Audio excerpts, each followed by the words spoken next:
Oye, voy a trancar ahí la puerta para que nadie escuche esto, porque usted sabe, estos temas que estamos hablando acá son fuertes.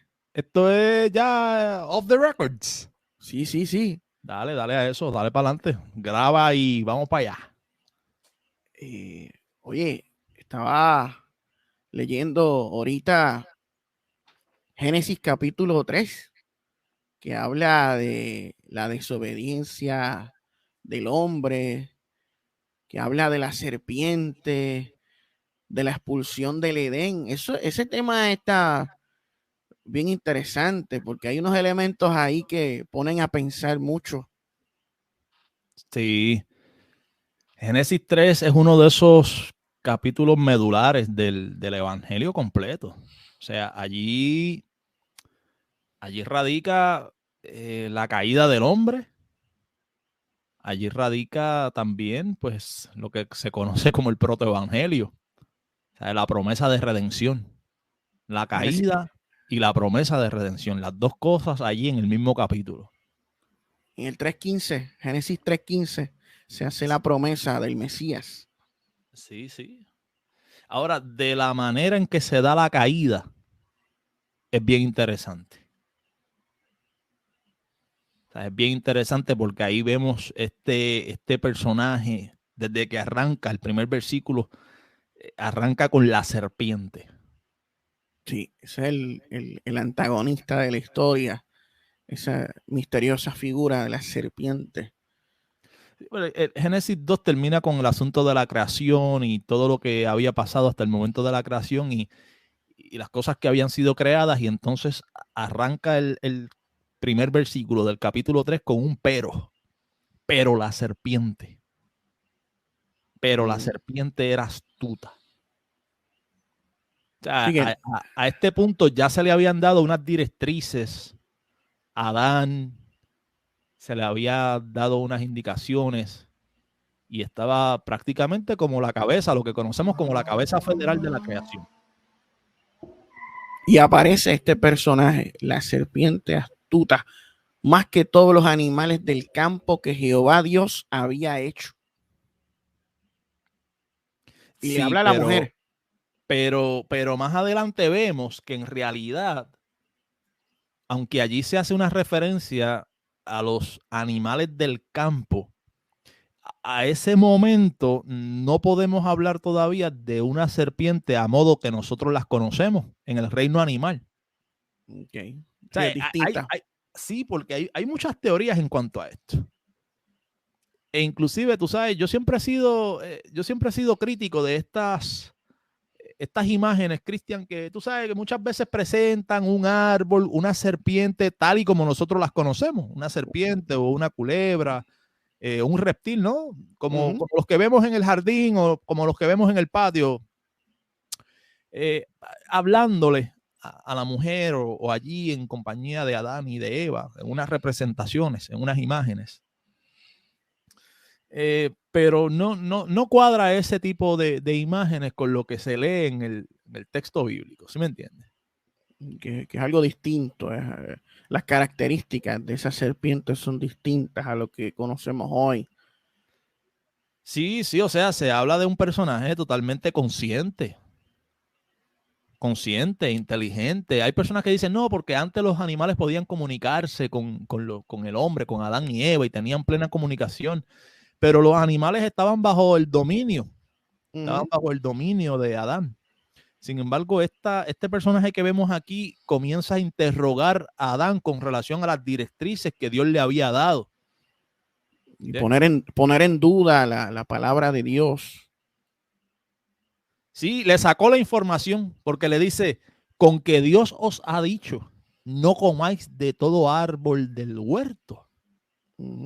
Y la mujer, fíjate quién fue que le dio la información, la mujer.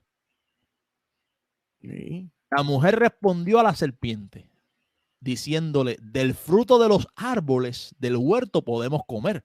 O sea, la aseveración que tú estás haciendo de que Dios ha dicho que no comamos de todo árbol del huerto no es veraz. Y le dio la información. Le dijo, podemos comer. pero del fruto del árbol que está en medio del huerto, dijo Dios, no comeréis de él. Y no solamente comer, fíjate, las personas dicen, es que Adán y Eva comieron del fruto. El comando de Dios, la orden de Dios, los restringía inclusive de tocarlo. No comeréis de él ni le tocaréis. Para que no muráis. Entonces, eso es, ahí entra todo esto que hemos venido trabajando, Cristian, porque volvemos al problema de la muerte. O sea, hay personas que pues tienen esta controversia de que si la muerte ya existía antes o no existía, o sea, fue algo que vino, que entró al mundo a consecuencia de la transgresión, pero entonces otros dicen, no, si no hay transgresión no hay muerte, la muerte comienza a existir con la transgresión. Sin embargo, la advertencia de Dios era que si hacían una cosa, iban a morir. O sea, se les iba a aplicar algo que mientras ellos estuviesen en esas condiciones, no se les aplicaba. Pero una vez entraran en la transgresión, iban a sufrir el efecto de algo que se llamaba muerte. Que ya prácticamente se sabía que era. O sea, que no era algo en el vacío. Iba a haber algo que les iba a pasar. De cierto moriréis. Para que no muráis. Puedes comer de todo, pero no lo puedes tocar de ese árbol que está en medio del huerto. No lo comeréis de él, ni le tocaréis, para que no muráis. Entonces, ahí es que la serpiente le dijo a la mujer, no moriréis. No moriréis. O sea, toda esta conversación es entre la serpiente y la mujer, Cristian. Toda esta conversación es entre la serpiente y la mujer. Y esto es un problema teológico que más adelante Pablo lo toca con relación a la autoridad, la estructura de autoridad. Dios sobre Cristo, Cristo sobre todo varón, el varón sobre la mujer y así sucesivamente. Y la serpiente le dice, no moriréis. Y allí le inyecta la duda. Sí, le inyecta la duda. Lo que pasa es que Dios sabe que el día que comas, tus ojos serán abiertos. O sea, tú estás vedada, ustedes todavía no tienen una conciencia de todo, una realidad. Ustedes no pueden palpar una realidad que hay allá afuera. Y seréis como Dios, sabiendo el bien y el mal. Hasta ese momento ellos no conocían eso. Ellos estaban en capacidad de dominio sobre lo que el Señor le había entregado en sus manos y con el mandato de que podían comer y podían disfrutar de todo huerto, de todo árbol del huerto, menos de ese en particular. Y con relación a eso hay muchísimas teorías, o sea, extra bíblicas, algunas que hacen más coherencia con el texto bíblico, otras hacen menos coherencia, pero se pueden hablar de muchísimas cosas allí. Lo que pasa es que por lo menos a mí, en carácter personal, no me gusta trastear mucho con este capítulo porque aquí hay dos asuntos muy fundamentales. La caída radical del hombre, ¿sabe? Cómo el hombre pierde todo allí y cómo entonces surge inmediatamente el plan de redención.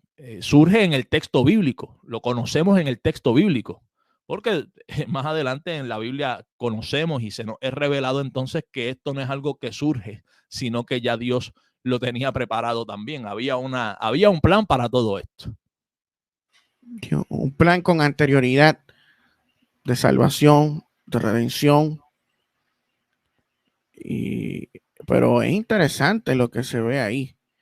A ver, vemos este huerto del Edén y vemos unas cosas que algunos ponen hasta en duda su existencia. El liberalismo teológico enseña que no existió este Edén, que todo es parte de un cuento mitológico. Lo que pasa es que en el capítulo 2 vemos que este Edén era como un lugar especial, que había sido preparado por Dios. Dice que Dios plantó un huerto y que puso al hombre allí. Entonces, aquí en este capítulo 3 vamos a ver la salida del hombre de ese lugar. Podemos decir que tiene algo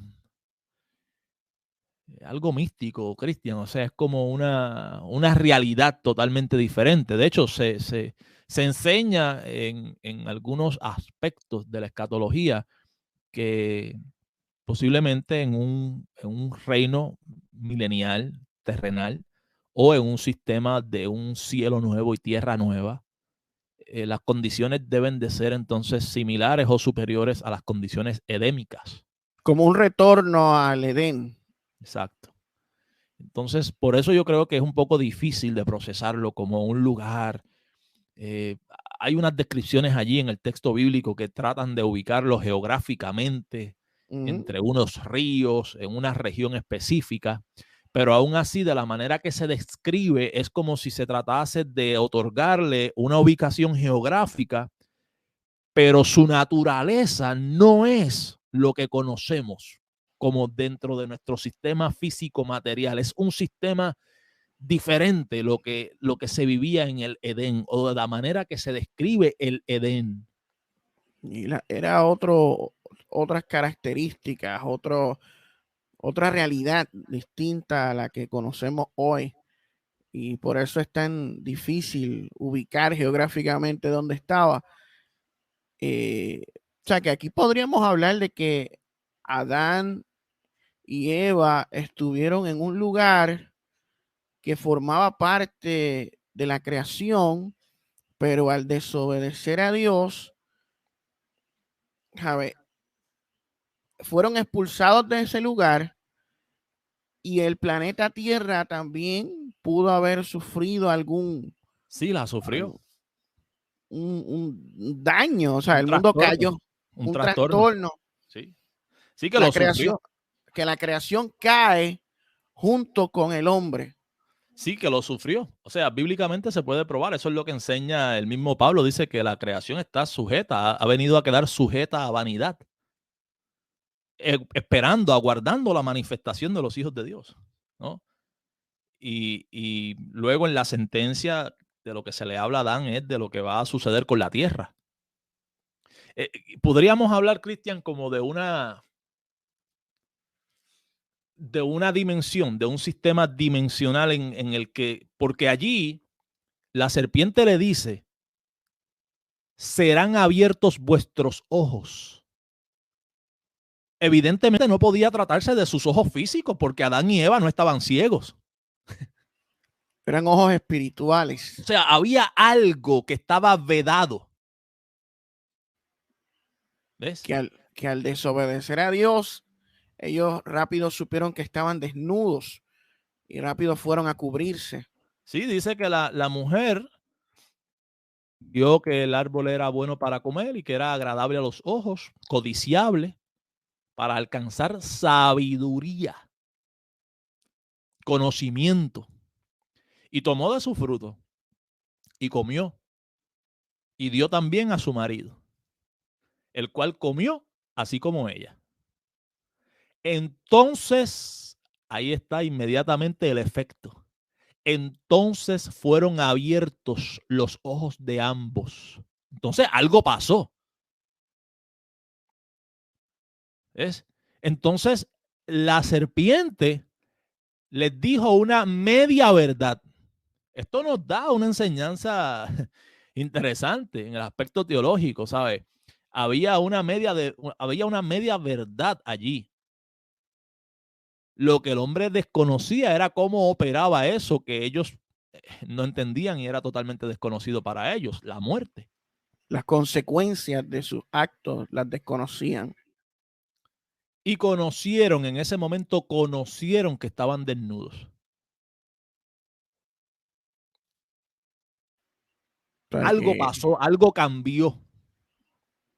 Entraron en una realidad, o sea, realizaron que estaban desnudos, se dieron cuenta de algo que hasta ese momento no se habían dado cuenta. Por eso te pregunto, ¿sabes? Como que pudiésemos hablar como que de un cambio de dimensión o de una pérdida Una pérdida de esa de, dimensión, de esa otra parte que hacía como una comunión, un enlace con lo divino. sí, que se perdió el paraíso, ese estatus de la creación que cambió, que fue trastocado por la caída y la desobediencia del hombre. Sí, me parece coherente. Ahí estamos bastante en la misma línea. O sea, en la caída, el hombre se limita entonces a participar del sistema que nosotros hoy día conocemos. Esta dimensión físico-material, la realidad que nosotros entendemos y que se rigen por las leyes físicas, por las leyes de la primera, ¿verdad? La primera, segunda ley de la termodinámica y demás. Pero antes de eso, era partícipe también de una dimensión, de un sistema divino. Algo trascendental, Que más allá de nuestros ojos. a consecuencia de esa transgresión y de esa caída, lo perdió. Lo perdió. Perdió el Perdió, contacto con aquello y entonces abre los ojos a esta realidad. Sus ojos fueron abiertos y conocieron que estaban desnudos. ¿Acaso no estaban ellos desnudos antes de esto? O sea, ¿cómo entonces entran en esta realidad de experimentar la realidad corpórea de cómo luce su cuerpo en esta realidad? o sea, que es algo bien interesante todo esto. Sumamente interesante. Cuando vemos y cuando analizamos todo esto del retorno al Edén y vemos la expresión corporal de, por ejemplo, Cristo mismo en la transfiguración, Elías, Moisés, en la transfiguración, cuando se nos habla de cuerpos resucitados y cuando se nos habla de cuerpos glorificados, tenemos que remitirnos entonces a qué sucedió, cómo eran estos cuerpos antes de la caída. ¿Cuál era la naturaleza de Adán antes de la caída? Algunos ¿Qué proponen, perdió? ¿Qué algunos, perdió allí? algunos proponen, yo estuve escuchando unos teólogos que decían que antes de la caída de Adán, él era un tipo de superhombre, inmortal, ¿sabe? Era alguien distinto, era alguien que con unas características diferentes, superiores a lo que pues hoy en día es el hombre. Sí, no, claro, yo creo que nunca vamos a llegar a comprender a menos que pues regresemos a esas condiciones preadámicas y posiblemente sean superadas, cuál era en realidad la condición en la que vivía Adán antes de esa caída. Inmediatamente caen, se esconden, Cristian, preparan hojas. Es curioso porque las personas relacionan esto del fruto prohibido. Y vuelvo y digo, el comando, la prohibición era que no se comiese ni se tocase. Pero la curiosidad es que cuando ellos caen, reconocen la desnudez de su cuerpo y la vergüenza de ellos cae sobre sus miembros, sobre sus partes íntimas. Sí, Ellos se cubren. interesante. Eso está bien raro, es bien interesante eso. Ellos se cubren, o sea, si se tratase de una transgresión que la ejecutaron con sus manos y con su boca, sería más lógico pensar que esconden sus manos o que tapan su boca. Y ellos, Sin embargo, esa malicia, por así decirlo, esa concupiscencia de la carne inmediatamente señalaba a un aspecto sexual, si se puede decir así. interesante porque bueno, se han escuchado de todo en los años, en la historia del cristianismo. Hay diferentes teorías acerca de esta caída de Adán y Eva y se ha especulado muchas posibilidades. Y esa del índole sexual, en una ocasión la estuve escuchando de un profesor mío de la universidad que era pastor presbiterianos, y daba a entender algo así, como que hubo algo de índole sexual en el Edén. Sí, yo he escuchado varias teorías de esa índole. Y yo, aunque no, ¿cómo te diría? No comulgo del todo con todas estas teorías. Sabemos que surgen muchísimas teorías. Es interesante analizarlas. Yo soy una persona que soy sumamente abierto al análisis, y a ver de dónde salen estas teorías y cómo se interpretan todas estas cosas. Y sí levanta bastante curiosidad. Cómo surge inmediatamente el aspecto de la sexualidad, de la desnudez. Y hay un reclamo allí de parte de Dios, no a la mujer, fíjate, no a la mujer.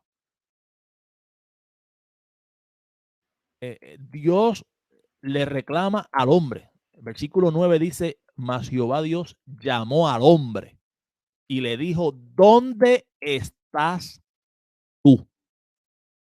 Porque el responsable era el hombre, la cabeza era el hombre. Y inmediatamente libró la culpa y dijo, oí tu voz en el huerto y tuve miedo porque estaba desnudo y me escondí. Y ahí sale una información que, aunque Dios es omnisciente, estamos participando de este relato, estamos participando de esta narrativa que se nos está trayendo aquí. Dice que Dios le pregunta entonces, ¿quién te enseñó que tú estabas desnudo? ¿Ves? ¿Quién te dio ese conocimiento? Porque de mí no fue. ¿Quién te habló de la desnudez? E inmediatamente, ¿sabes? Esto es en la narrativa para que nosotros vayamos procesando la información. Es imposible pensar que Dios, siendo omnisciente, no sabía lo que había pasado, ¿no?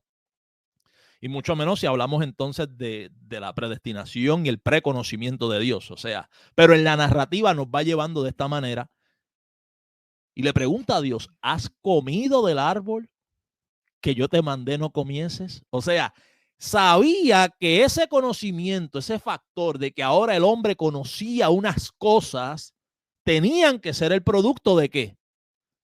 Del árbol. O sea, ahí hubo un contacto con lo que se te prohibió y a causa de eso vino el conocimiento. El hombre libró culpa y dijo, no, la mujer que me diste por compañera, me dio del árbol y yo comí. Libró. Entonces Dios le pregunta a la mujer y la mujer dice, no, la serpiente me engañó y yo comí. Entonces allí vemos una sentencia en el versículo 14. Y yo creo que muchas personas pues se toman esto con liviandad y se habla de una maldición. Maldita serás entre todas las bestias y entre todos los animales del campo. Y sobre tu pecho andarás y polvo comerás todos los días de tu vida. Entonces las personas inmediatamente relacionan lo que nosotros conocemos como la serpiente del jardín o la serpiente del patio, ¿no? Una culebra se le llama en otros países, serpiente, víbora. Pero ciertamente creo que de todo corazón esto se trataba de un personaje con una naturaleza completamente diferente y superior a cualquier otro animal del reino animal, valga la redundancia, incluyendo las serpientes, víboras y culebras que nosotros conocemos, que andan por ahí arrastrándose, ¿no? Pero gloria a Dios por Jesucristo, que en el versículo 15 viene entonces ese protoevangelio, la promesa de redención, donde se dice que habrá una enemistad entre ti, hablándole a la serpiente, y la mujer. Y entre tu simiente, Cristian, la serpiente tiene una simiente en el versículo 15. Eso es interesantísimo. Entre tu simiente y la simiente suya. O sea, la simiente de la mujer. Va a haber una enemistad entre los hijos tuyos. Y los de la Eso serpiente. Es lo que significa simiente, semilla. Ahí si vamos a la raíz de la palabra, tiene que ver con la genética, con el origen del hombre, o sea, con donde germina todo, una semilla, una simiente, con tus hijos y los hijos de ella, la simiente de ella. la semilla de ella. Esta te herirá en la cabeza, un golpe mortal, y tú le herirás en el calcañar, algún daño menor. El calcañar es el tobillo, básicamente. Una herida en el tobillo no se compara jamás con una herida en la cabeza, ¿no? Y ahí vienen unas sentencias sobre la mujer, dolores de parto, preñeces con dolor, dar hijos a luz con dolor. Se limita el deseo de ella para su marido. Eso es algo muy interesante también, porque entonces no se había hecho a la mujer de la costilla del hombre y el hombre había dicho, esta es ahora hueso de mis huesos y carne de mi carne, o sea, y vendrá a ser llamada varona. No era para que se enseñorease de ella, no eran los deseos de la mujer para su marido. ¿Qué pasó ahí con el deseo de la mujer? Que le dice, y tu deseo será para tu marido. Está raro eso, ¿verdad? Yeah. Y él se enseñoreará de ti. ¿No se había enseñoreado antes? ¿Qué había pasado antes? Por eso es que surgen todas esas teorías, Cristian. Por eso es que esto off the records. Sí, muchacho. No todo el mundo puede procesar estas cosas. Y esto, o sea, cuando si entrásemos a tocar las diferentes teorías, yo sé que estamos por aquí a vuelo de pájaro, saldrían unas teorías sumamente interesantes, pero sumamente fuertes también, fuertes. Hay unas teorías que son sumamente fuertes y que tienen mucha audiencia y tienen muchos seguidores, y hay personas que argumentan a favor y en contra de todas estas teorías. Y surge una maldición sobre la mujer, los dolores, las preñeces, y también ahí se habla sobre lo que estábamos hablando ahorita, sobre la maldición de la tierra. Espinos y cardos te producirá, comerás plantas del campo. ¿No? Maldita será la tierra por tu causa. Sí, que hubo una caída de la creación de la tierra junto con el hombre. Se fue todo a pique, Cristian. Y algo muy interesante en el versículo 17, que esto lo hemos conversado previamente con relación a lo que hablábamos hace poco. La autoridad, de qué manera Dios estructuró, ¿verdad? Un orden jerárquico de autoridad. Al hombre le dice en el versículo 17, por cuanto obedeciste a la voz de tu mujer.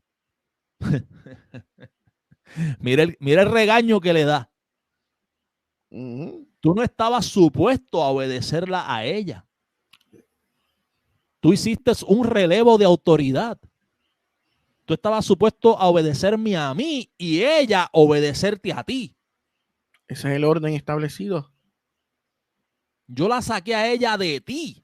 Yo te hice a ti. Y de ti la saqué a ella. Y tú entregaste. Tú cediste el orden de autoridad. Tú hiciste un relevo de autoridad. Eso es claro allí. Por eso hablamos de un principio teológico. Que es el mismo principio que cita Pablo cuando se remite a este tema de la autoridad, del sistema jerárquico establecido por Dios. Y de hecho, Pablo se remite aquí al principio, dice, al principio lo que sucedió fue esto con Adán. O sea, esto no es un capricho, esto no es que yo quiero limitar la participación de la mujer de alguna manera en la autoridad eclesiástica. Es que hay un principio teológico sobre esto. Y aquí se ve claramente en el versículo 17, dice, por cuanto obedeciste a la voz de tu mujer. Hiciste un relevo, entregaste la autoridad. Y comiste del árbol que te mandé diciendo, yo te di una orden a ti y tú no me obedeciste a mí. Tú obedeciste la voz de tu mujer. O sea, que hizo una distorsión completa del orden que había sido preparado por Dios. Y que es algo que está claro ahí. no siguió el orden establecido por Dios, se invirtieron las cosas y la causa de esa inversión o relevo de autoridad provocó este desmadre, la caída de la humanidad y la creación, la tierra junto con el hombre. Y después menciona de que Adán fue quien le puso el nombre a Eva, por cuanto ella era la madre de todos los vivientes. Sumamente extraño, extraño. O sea, es que Génesis está lleno de versículos extraños. ¿Cómo tú me sales ahora con el hecho de que Eva es la madre de todos los vivientes? De todos los vivientes, ¿quiénes? Qué cosa. Hay cosas así, o sea que en el Génesis te dejan con la cabeza pensando como, ok, ¿a qué se refiere con la madre de todos los vivientes? Es por eso que muchos no procesan el Génesis, lo ven tan complicado que han optado por decir que todo esto es un mito. Pero está aquí, pero está aquí. Hay muchos versículos. Cristian, el versículo 22 es una bomba. Y dijo Jehová Dios, he aquí el hombre es como uno de nosotros.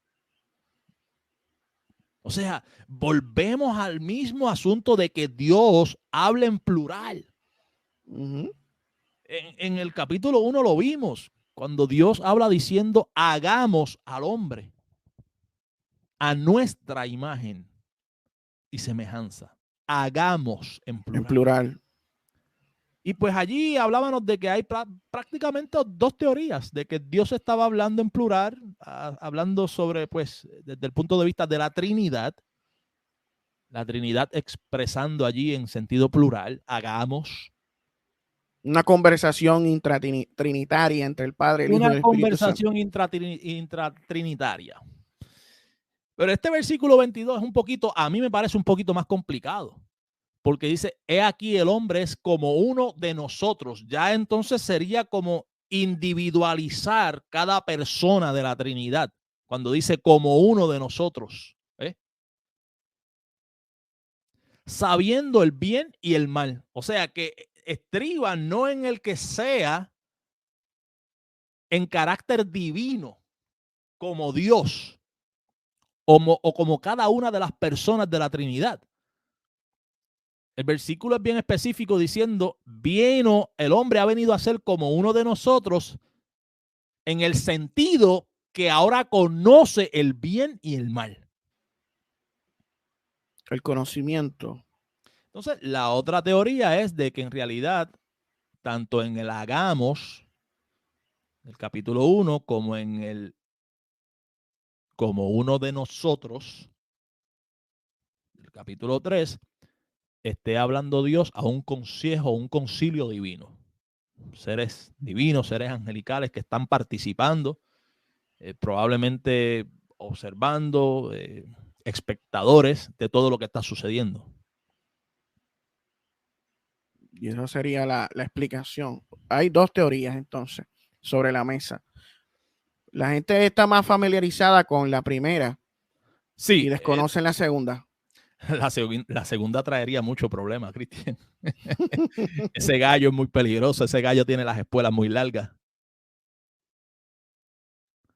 Ese gallo de un consejo divino, de un concilio divino, es un gallo peligroso. Y ese gallo han buscado matarlo a como dé lugar. Y todavía al día de hoy se trata de matar ese gallo. ¿Sí me entiende? Sí, entiende.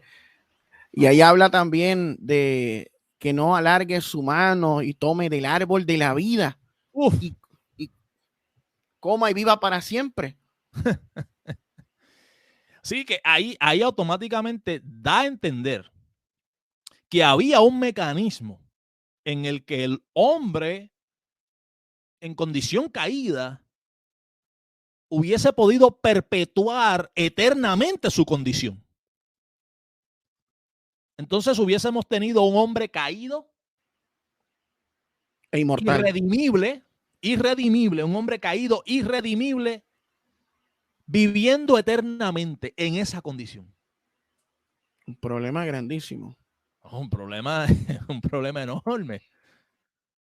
problema enorme. Y lo sacó Jehová Dios del huerto del Edén. Lo sacó, retiró ese mecanismo, retiró ese árbol de la vida. Y ese árbol de la vida se vuelve a mencionar en Apocalipsis, Cristian. Al que venciere, se le dará a comer del árbol de la vida. ¿Ves? En la Nueva Jerusalén. O sea, que ahí volvemos precisamente a lo que hablábamos anteriormente, un regreso a condiciones preedénicas y probablemente, o sea, precaídas y probablemente superiores a ellas. Esto no termina allí, Cristian. ¿Qué tú me dices de la salida del hombre? Ahí la salida del hombre nos dice que puso al oriente del huerto del Edén querubines y una espada encendida que se revolvía por todos lados para guardar el camino del árbol de la vida. Sí, no, mira, Cristian, el versículo 23 dice, y lo sacó Jehová del huerto del Edén. Y en el capítulo anterior dice que lo puso Dios en el huerto del Edén. ¿Entiendes? Por eso cuando hablamos del huerto del Edén y cuando hablamos del Edén, tú me decías que hay muchas personas que entran con esta problemática y entonces muchos terminan en el liberalismo teológico. Porque pero no pueden entenderlo. El hombre fue puesto en el huerto del Edén. Fue puesto allí. No fue creado allí. Y de allí fue sacado también. Eso es lo que se lee. O sea, eso es lo que se lee allí. Estamos tirando para adelante la información exactamente como se lee. El hombre fue puesto y el hombre fue sacado. Y cuando lo sacan de allí, dice, para que labrase la tierra de que fue tomado. De que fue tomado. O sea, se tomó de la tierra y se puso en el Edén. Y ahora se saca del Edén para que labre la misma tierra de la que él fue tomado. Eso es algo que las personas pasan por alto, pero eso es lo que manifiesta cuando se lee estos dos capítulos y se lleva el hilo. Tú dices, espérate, Dios hace al hombre de la tierra, lo toma de la tierra, lo forma, sopla hálito de vida y luego lo pone, lo ubica en el huerto. Y puso Dios al hombre, lo puso allí, le preparó un huerto, le preparó unas condiciones, por así decirlo. Y esas condiciones, pues como hablábamos ahorita, no sabemos la naturaleza. Ciertamente era algo totalmente diferente a nuestra realidad. Trascendental y multidimensional, no se sabe. Una comunión con Dios plena. Había comunión con Dios, hablaba con Dios. Estaba dentro de otra realidad. Cuando abre esos ojos y cae, todavía está dentro de esa naturaleza, todavía está dentro de ese Edén, pero entonces ya reconoce otras cosas, otros cambios que han surgido en él, que él no los había identificado, pero ahora que se da cuenta, sí, estoy desnudo, tengo un cuerpo, tengo unas cosas acá, siento vergüenza, me tapo mi cuerpo, tapo mis miembros, o sea, y ahora vemos cómo Dios lo saca de ese mismo huerto donde lo había puesto. Y no solamente lo saca. Puso querubines. Una espada encendida que se revolvía por todos lados. Una espada encendida revoloteando, revolviéndose. Para guardar el camino del árbol de la vida. Sin embargo, sabemos que los querubines no son seres terrenales, Cristian. No. Entonces, este Edén y este camino al árbol de la vida, ahí hay como un punto medio donde el hombre está saliendo de este lugar Edén, está siendo echado fuera y a la misma vez la narrativa nos muestra unos seres divinos, unos seres angelicales, unos querubines, un camino que no es un camino terrenal como una vereda sobre la cual usted y yo andamos.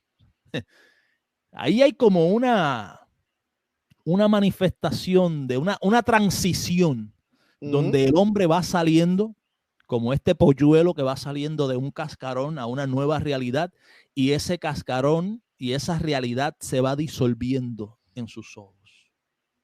Aquella realidad va quedando atrás, aquel huerto del Edén va quedando atrás. Hay unos seres divinos, angelicales, que van protegiendo su camino, y hay un árbol de la vida que, hasta nuevo aviso, según los planes eternos y soberanos de Dios, el hombre no volverá a comer y disfrutar de él. Así que es sensacional. El capítulo 3 de Génesis es sensacional, Cristian. Muchas cosas, muchos misterios y enigmas que presenta este capítulo 3. Que no se pueden hablar desde un púlpito, Cristian. Hay que hablarlos off the records. Claro, off the records, porque imagínate. Pero dame una llamadita por ahí pasado mañana para seguir con esto. De verdad que está bueno esto, está bueno esto, y tira por ahí todas las grabaciones que quieras para tirar todos estos temas para adelante. Esto es off the records, esto es por acá, tras bastidores, esto no lo tiene que escuchar nadie. sí, esto es behind the scenes, detrás de cortina. Ya tú sabes.